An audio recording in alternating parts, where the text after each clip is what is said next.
یہ لیکن اس حدیث کے ساتھ بھی خیانت کی ہے ہمارے علماء نے، یہ حدیث پوری بیان ہی نہیں کی انہوں نے۔ نبی صلی اللہ علیہ وآلہ وسلم کے دو ساتھی تھے، حضرت عبد الرحمن بن عوف اور خالد بن ولید، ان کے درمیان جھگڑا ہوا۔ اس جھگڑے میں نا حضرت خالد بن ولید نے جذباتی ہو کے حضرت عبد الرحمن بن عوف کو گالیاں دے دی۔ صحیح بخاری اور صحیح مسلم میں متفق علیہ حدیث ہے حضرت ابو ہریرہ اور حضرت ابو سعید خدری رضی اللہ تعالی عنہما سے کہ نبی پاک صلی اللہ علیہ وآلہ وسلم نے فرمایا لا تسبوا اصحابی، میرے صحابہ کو گالی مت دو۔ اگر تم میں سے کوئی شخص احد پہاڑ کی مثل بھی اللہ کی راہ میں سونا خیرات کرے تو میرے صحابی کے ایک مد آدھے مد تک نہیں پہنچ سکتا۔ یہ حدیث اسی انداز سے امام بخاری رحمۃ اللہ علیہ نے صحیح بخاری میں حضرت ابو سعید خدری رضی اللہ تعالیٰ عنہ سے 3673 ذکر فرمائی۔ اس کے ساتھ کوئی تفصیلی واقعہ امام بخاری رحمۃ اللہ علیہ نے بیان نہیں کیا۔ اب مرزا جہلمی اس پر ایک بہتان علماء پر، محدثین پر لگاتے ہوئے کہتا ہے کہ علماء اس حدیث میں خیانت کرتے ہیں جی، اس حدیث کو پورا بیان نہیں کرتے، پوری حدیث بیان کریں۔ پوری حدیث یہ ہے کہ حضرت خالد بن ولید اور حضرت عبد الرحمن بن عوف رضی اللہ تعالیٰ عنہما ان کی آپس میں لڑائی ہو گئی اور حضرت خالد بن ولید نے حضرت عبد الرحمن بن عوف کو گالیاں نکالیں، اسی طرح سے نے کہا ہے گالیاں نکالیں۔ تو اس پر نبی کریم صلی اللہ علیہ وآلہ وسلم نے حضرت خالد کو کہا کہ اے خالد، تم اگر احد پہاڑ کی مثل سونا بھی خیرات کرو اللہ کی راہ میں تو میرے صحابی عبد الرحمن بن عوف کے ایک مد یا آدھے مد تک نہیں پہنچ سکتا۔ یہ پوری حدیث یہ ہے، یہ علماء خیانت کرتے، پوری حدیث بیان نہیں کرتے۔ اب دیکھیں کہ تحقیق اس کی یہ ہے کہ اس حدیث کو حضرت ابو ہریرہ اور حضرت ابو سعید خدری رضی اللہ تعالیٰ عنہما دو صحابہ نے بیان کیا، صحیح بخاری اور صحیح مسلم میں دونوں کی حدیثیں موجود ہیں۔ اب جہاں تک حضرت ابو ہریرہ رضی اللہ تعالیٰ کی حدیث کا تعلق ہے تو حضرت ابو ہریرہ اس قصے کو بیان نہیں کرتے، اس واقعے کو سرے سے حضرت ابو ہریرہ بیان ہی نہیں کرتے صحیح بخاری اور صحیح مسلم میں۔ اور امام بخاری رحمۃ اللہ علیہ نے ابو سعید خدری رضی اللہ تعالیٰ عنہ کا جو طریق صحیح بخاری میں 3673 ذکر کیا ہے اس میں بھی بالکل سرے سے قصہ موجود نہیں ہے، واقعہ موجود نہیں ہے۔ صرف ایک طریق صحیح مسلم کا، اس کی آگے میں انشاءاللہ تفصیل بیان کروں گا کہ وہ کون راوی ہے جو اس میں اس قصے کا اضافہ کرتا ہے۔ پہلے تو یہ سمجھیں کہ اگر اس واقعے کو ساتھ ذکر نہ کرنا خیانت ہے تو پھر نعوذ باللہ حضرت ابو ہریرہ بھی خائن ہوں گے علیہ باللہ تعالیٰ، امام بخاری بھی خائن ٹھہریں گے کیونکہ امام بخاری نے اس قصے کو ذکر نہیں کیا، اور پھر امام مسلم رحمۃ اللہ علیہ نے جو طرق اس کے متعدد بیان کیے ہیں اس میں ایک مرکزی راوی ہیں امام سلیمان بن مہران الاعمش۔ امام اعمش کے 6-7 شاگردوں نے ان سے اس حدیث کو، اس روایت کو بیان کیا ہے۔ ان شاگردوں میں سے صرف اور صرف ایک شاگرد ایسے ہیں جو اس واقعے کو، اس قصے کو بیان کرتے ہیں جو کہ جریر ہیں۔ اب دیکھیں صحیح بخاری میں جہاں امام بخاری نے اس حدیث کو بیان کیا تو نیچے لکھ دیا کہ تابعہ جریر و عبداللہ ابن داود و ابو معاویہ و محادر عن الاعمش۔ جس طرح شعبہ اس حدیث کو صحیح بخاری میں بیان کر رہے ہیں 3673، امام بخاری کہتے ہیں کہ جریر نے مطابقت کی ہے، عبداللہ بن داود نے، ابو معاویہ نے، محادر نے اعمش سے بیان کرنے میں امام شعبہ کی مطابقت کی ہے، لیکن اس میں اضافی جو جملے ہیں اور اضافی جو قصہ اور واقعہ عبد الرحمن بن عوف اور خالد بن ولید رضی اللہ تعالی عنہما کا ہے وہ صرف اور صرف بیان کیا ہے جریر نے۔ یہ صحیح مسلم ہے، اور صحیح مسلم میں جہاں امام مسلم رحمۃ اللہ علیہ نے اس حدیث کو بیان کیا ہے 6488، اس کے نیچے لکھتے ہیں کہ ولیس فی حدیث شعبہ ووکیع ذکر عبد الرحمن بن عوف و خالد بن الولید، کہ شعبہ کی حدیث میں اور وکیع کی حدیث میں عبد الرحمن بن عوف اور خالد بن ولید کا واقعہ اور قصہ مذکور نہیں ہے۔ اس کا مطلب یہ کہ شعبہ بھی خائن، امام وکیع بھی خائن، اور ابو معاویہ جو امام شعبہ کے اعمش کے شاگرد ہیں وہ بھی خائن، یہ سارے کے سارے واقعہ نہ بیان کرنے والے خائن ہیں۔ اس کی وجہ یہ ہے کہ امام بخاری نے اس واقعے کو، قصے کو ذکر کیوں نہیں کیا؟ وہ اس لیے نہیں کیا کہ امام بخاری رحمۃ اللہ علیہ یہ سمجھتے ہیں کہ اعمش سے شعبہ اور شعبہ کے ساتھ دیگر جتنے اور امام اعمش کے شاگرد ہیں جو قصے کو بیان نہیں کرتے وہ جریر کی بنسبت زیادہ اثبت ہیں، وہ ایک جماعت ہے راویوں کی جو عام سے یہ قصہ بیان نہیں کرتے، صرف اور صرف قصہ بیان کر رہا ہے تو جریر کر رہا ہے۔ اور یہ اصول محدثین کی کتابوں میں لکھا ہے، اسماء و رجال کی کتابوں میں اٹھا کر دیکھ لیں، امام ابن حجر اسقلانی کی تہذیب التہذیب میں یہ ذکر مذکور ہے کہ امام یحییٰ بن معین کہتے ہیں کہ عام سے ابو معاویہ بیان کریں اور جریر بیان کریں تو جریر کی بنسبت ابو معاویہ وہ عام سے اثبت ہیں، زیادہ ثابت، یعنی ان کی حدیثیں زیادہ پکی ہوتی ہیں، تو جو پکے راوی ہیں عام سے بیان کرنے والے وہ اس قصے کو بیان نہیں کرتے۔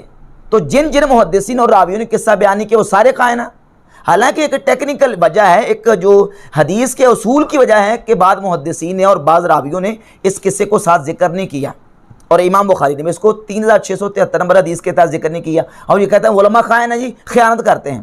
اچھا، اگر اس قصے کو ساتھ بیان نہ کرنا خیانت ہے اور یہ آدھی حدیث ہے، پوری حدیث نہیں ہے، تو مرزا صاحب پھر آپ بڑے سب سے خائن ہیں، کیونکہ یہ قصہ صرف اتنا نہیں ہے بلکہ حدیث کی کتابوں میں اس کی پوری تفصیل موجود ہے، اس سے آگے بھی قصہ موجود ہے، اور وہ فضائل الصحابہ میں امام احمد بن حنبل اپنی کتاب فضائل الصحابہ میں حدیث نمبر 13 لے کے آئے، اور یہ المعجم الصغیر ہے امام طبرانی کی، اس میں حدیث نمبر 707 لے کے آئے، اور یہ مجمع الزوائد ہے امام حیثمی کی، اس میں حدیث نمبر 15878 امام حیثمی لے کے آئے جلد 9 کے صفحہ نمبر 581 پر، اور وہ حدیث طبرانی کبیر، طبرانی صغیر اور مسند بزار کے حوالے سے امام حیثمی نے ذکر کی اور وہ واقعہ پورا بیان کیا، اور لکھا ہے کہ رواہ طبرانی فی الصغیر والکبیر باختصار والبزار بنحوہ ورجال الطبرانی ثقات، کہ اس کو طبرانی صغیر، کبیر اور مسند بزار میں ذکر کیا گیا ہے، اور طبرانی کے جو رجال ہیں وہ ثقہ ہیں۔ اور وہ واقعہ کیا ہے؟ وہ واقعہ اس طرح ہے کہ حضرت عبد الرحمن بن عوف نے حضرت خالد بن ولید رضی اللہ تعالیٰ عنہ کی شکایت کی نبی کریم صلی اللہ علیہ وسلم کی بارگاہ اقدس میں، تو نبی کریم علیہ السلام نے فرمایا یا خالد لا توزی رجلا من اہل بدر، اے خالد اہل بدر میں سے ایک شخص کو تو اذیت نہ دے، اس کے خلاف نہ کوئی بات کر، فلو انفقت مثل احد ذهبا لم تدرک عملہ، کہ اگر تو احد پہاڑ کی مثل بھی سونا خیرات کرے تو اس کے عمل تک نہیں پہنچ سکتا۔ جب یہ حضرت عبد الرحمن بن عوف نے شکایت کی تو سرکار نے حضرت خالد بن ولید کی تعریف فرمائی، ان کی نبی کریم علیہ السلام نے تربیت فرمائی، تو حضرت خالد بن ولید بول اٹھے، کہتے ہیں یا رسول اللہ یقعون فیّا فاردوا علیہم، حضور انہوں نے پہلے میرے اوپر یہ واقع ہوئے، اب مرزا تو یہی کہے گا کہ انہوں نے پہلے مجھے گالیاں دی، اس نے وہ بیان بھی یہی کیا ہے کہ خالد بن ولید نے حضرت عبد الرحمن بن عوف کو گالیاں دی، تو اب اس کا کیا ترجمہ کرو گے کہ نعوذ باللہ حضرت عبد الرحمن بن عوف نے پہلے گالیاں دی تھی، بس رنجش ہوئی، کوئی سخت کلامی ہوگی آپس میں، تو کہا کہ یہ پہلے مجھ پر واقع ہوئے ہیں، یعنی انہوں نے پہلے میرے بارے میں کوئی بات کی ہے۔ تو نبی کریم صلی اللہ علیہ وآلہ وسلم نے اس موقع پر حضرت خالد بن ولید کی منقبت بیان کی اور حضرت عبد الرحمن بن عوف سے کہا لا توزو خالدن، اے عبد الرحمن خالد کو ایذا نہ دو، فإنہ سیف من سیوف اللہ صبہ اللہ علی الکفار، کہ اللہ رب العزت جل شانہ نے خالد کو یہ بنایا کہ خالد اللہ کی تلواروں میں ایک تلوار ہے، اور اللہ نے خالد کو کفار پر ڈال دیا ہے، یعنی کفار پر مسلط کر دیا ہے خالد رضی اللہ تعالیٰ عنہ کو۔ اس حدیث میں نبی کریم علیہ السلام نے خالد بن ولید رضی اللہ تعالیٰ عنہ کی منقبت بیان کی۔ اگر صرف قصہ خالد بن ولید اور عبد الرحمن بن عوف کا ذکر نہ کرنا خیانت ہے، تو آگے خالد بن ولید کی منقبت نہ بیان کرنا خیانت نہیں ہے؟ تم بتاؤ کہیں یہ بیان کی تم نے؟ بالکل نہیں بیان کی۔ مرزا نے اس حصے کو چھوڑا، تو جو صرف قصے کا ذکر نہ کرے وہ خائن ہے، تو جو اگلی منقبت عبد الرحمن بن عوف کے ساتھ حضرت خالد بن ولید کی منقبت ہے وہ بیان نہ کرے وہ کیا خائن نہیں ہے؟ تو تم اس سے بڑے خائن ہو۔ تو یہ اصل میں روایات کا اختلاف ہے، جو روایت جو محدث اپنے طور پر زیادہ جو نا وہ زیادہ صحیح سمجھتے ہیں، زیادہ محفوظ سمجھتے ہیں، اس کو ذکر کرتے ہیں، اس کو بیان کر دیتے ہیں، اور پھر نبی کریم علیہ السلام کے صحابہ کرام بھی جب اس چیز کو بیان کرتے ہیں، سیدہ ام المومنین عائشہ صدیقہ رضی اللہ تعالیٰ عنہ، حضرت عبداللہ بن عمر رضی اللہ تعالیٰ عنہ، حضرت سیدنا عبداللہ بن عباس رضی اللہ تعالیٰ عنہ، حضرت معاذ بن جبل، وہ بھی اسی طریقے سے بیان کرتے ہیں۔ مثلا سنن ابن ماجہ کی 162 نمبر حدیث ہے کہ حضرت عبداللہ بن عمر رضی اللہ تعالیٰ عنہ فرماتے ہیں لا تسبوا اصحاب محمد صلی اللہ علیہ وسلم، نبی کریم صلی اللہ علیہ وآلہ وسلم کے صحابہ کو برا نہ کہو۔ اب یہاں سبو جو ہے وہ لفظ سبا یا سبو کا استعمال ہوا، دیکھیں اس طرح کے جہاں کلمات ذکر ہوتے ہیں اس کا موقع محال دیکھا جاتا ہے۔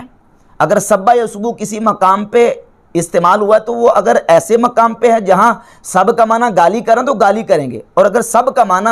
وہاں گالی دینا مناسب نہیں ہے تو وہاں اس موقع محل کے ساتھ وہاں جو نا وہ لفظ استعمال کیا جائے گا۔ اگر سب کا معنی ہر جگہ پہ گالی، یعنی عبد الرحمن بن عوف کو خالد بن ولید نے گالیاں دی ہیں، تو پتہ ہے کہ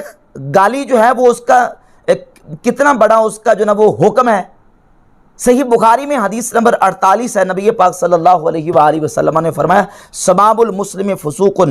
وقتالہ کفر، مسلمان کو گالی دینا یہ فسق ہے اور مسلمان کو قتل کرنا یہ کفر ہے۔ اب اس کا ترجمہ یہاں کر کے تو کیا کدھر لے کے جاؤ گے لوگوں کو کہ نعوذ باللہ صحابہ کرام جو آپس میں ایک دوسرے کو گالیاں دے کے فسق اختیار کرتے تھے۔ اور صحیح بخاری میں 4033 نمبر حدیث ہے کہ حضرت مولا علی اور حضرت عباس رضی اللہ تعالیٰ عنہما کا آپس میں اختلاف ہو گیا، فاستب علی و عباس، حضرت علی اور عباس نے ایک دوسرے کو سب کیا۔ کیا معنی کرو گا کہ ایک دوسرے کو نعوذ باللہ گالیاں دی ہیں؟ اگر گالیاں دی تو پھر یہ حدیث جو ہے وہ صحیح بخاری کے 48 نمبر حدیث، یہ کیا ان پہ نعوذ باللہ فٹ کر کے ان کو کیا قرار دو گے؟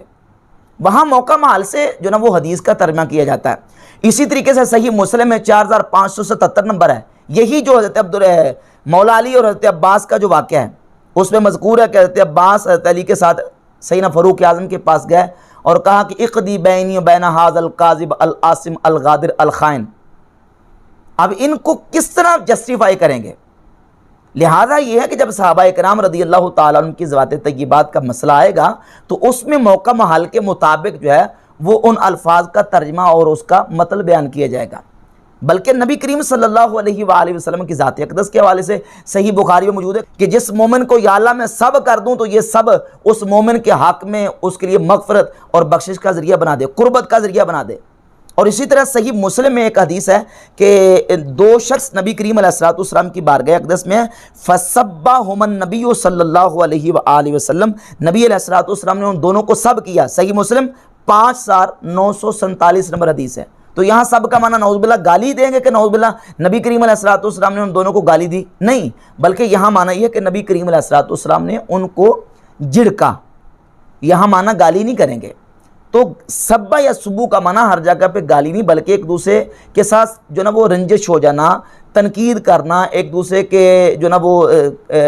تنقید کر دینا یا کسی کو ادب سکھانا، تادیب کرنا، اس معنی میں بھی سبا یا سبو کا لفظ استعمال ہوتا ہے۔ باقی رہ کی بات یہ کہ حضرت عبد الرحمن بن عوف رضی اللہ تعالیٰ عنہ حضرت خالد بن ولید رضی اللہ تعالیٰ عنہ سے ان کا افضل ہونا، تو یہ بالکل متفق علیہ بات ہے کہ سیدنا عبد الرحمن بن عوف حضرت خالد بن ولید سے کہیں زیادہ ان کا مقام و مرتبہ ہے کیونکہ وہ سابقون الاولون میں سے ہیں۔ لیکن اس کا مطلب یہ نہیں ہے کہ خالد بن ولید جو ہیں وہ نبی کریم علیہ السلام کی صحابیت سے باہر ہیں، بلکہ اس کے ساتھ ایک اور میں واقعہ بیان کر دوں۔ صحیح بخاری میں 3661 نمبر حدیث ہے کہ نبی پاک صلی اللہ علیہ وآلہ وسلم کے دو جلیل القدر سابقون الاولون صحابہ میں سے حضرت ابوبکر صدیق اور حضرت عمر فاروق رضی اللہ تعالیٰ عنہ کا آپس میں جب تنازع ہوا، کسی مسئلے پر آپس میں ان کی بات چیت چلی، تو اس موقع پر نبی کریم علیہ السلام نے حضرت عمر کو کہا کہ فَهَلْ أَنْتُمْ تَارِكُوا لِي صَاحِبِي، تم میرے لیے میرے صاحب کو، میرے صحابی کو چھوڑ نہیں دیتے؟ اب حضرت عمر فاروق کے مقابلے میں حضرت ابوبکر صدیق کو حضور نے اپنا صاحب قرار دیا، اپنا صحابی قرار دیا، تو کیا حضرت عمر فاروق حضور کے صحابی نہیں ہیں؟ وہ بھی صحابی ہیں، سابقون الاولون میں سے ہیں، لیکن چونکہ حضرت صدیق اکبر کو صحبت دائمہ اور صحبت خاصہ اور جو ملازمت دائمہ صدیق اکبر کو حاصل تھی وہ حضرت عمر کو حاصل نہیں تھی، تو اس لیے نبی پاک صلی اللہ علیہ وآلہ وسلم نے اس انداز سے بیان کیا۔ باقی رہ کہ سیدنا خالد بن ولید کے حوالے سے تو صحیح بخاری میں ہی ایک حدیث ہے 1368 نمبر حدیث، جب حضرت خالد بن ولید کی لوگوں نے شکایت کی تو اس موقع پر نبی کریم علیہ السلام نے فرمایا کہ تم خالد پر زیادتی کرتے ہو، تم کہتے ہو کہ خالد جو ہے وہ زکوٰۃ کا مال جمع نہیں کرواتے، تم خالد پر زیادتی کر رہے ہو۔ خالد تو وہ ہیں جس نے اپنی زنا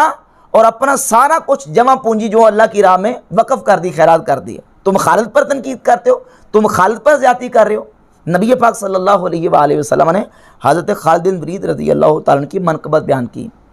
تو معلوم ہوا کہ نبی کریم علیہ السلام کے تمام صحابہ وہ قابل تعظیم ہے. کسی ایک صحابی پر بھی آپ تنقید کر کے ان کو سب و شتم اور گالی نہیں دے سکتے. اور بالخصوص سیدنا امیر معاویہ رضی اللہ تعالیٰ عنہ بھی صحابی ہیں. صحیح بخاری کی 3766 نمبر حدیث میں خود حضرت معاویہ رضی اللہ تعالیٰ عنہ فرماتے ہیں لقد صحبنا النبی صلی اللہ علیہ وآلہ وسلم فما رأیناہ یصلیھا. ہم نبی کریم علیہ السلام کے صحابی ہیں, ہم نے کبھی عصر کی نماز کے بعد رسول اللہ صلی اللہ علیہ وسلم کو نفل نماز پڑھتے نہیں دیکھا. تو حضرت امیر معاویہ بھی صحابی, خالد بن ولید بھی صحابی, عبد الرحمن بن عوف, حضرت عمر فاروق بھی, تمام صحابہ جو ہیں وہ قابل تعظیم ہے. کسی ایک صحابی کو بھی